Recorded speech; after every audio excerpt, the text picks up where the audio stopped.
అందరికీ నమస్కారం అండి. రామోజీరావు గారు ఎన్ని శిఖరాలు అధిరోహించారు,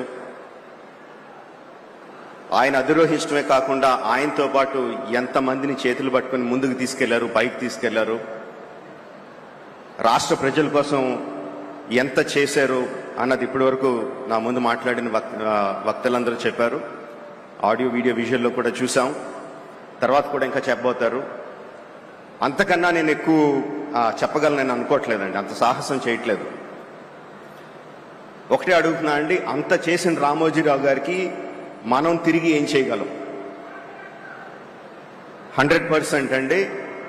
ఆంధ్రప్రదేశ్ రాష్ట్ర ప్రభుత్వాన్ని, తెలంగాణ రాష్ట్ర ప్రభుత్వాన్ని, కేంద్ర ప్రభుత్వాన్ని కూడా రిక్వెస్ట్ చేస్తున్నాను ఈ వేదిక మీద నుంచి, రామోజీరావు గారికి భారతరత్న ప్రదానం చేయడం సముచితం, సబబు. నమస్కారం అండి. Thank you.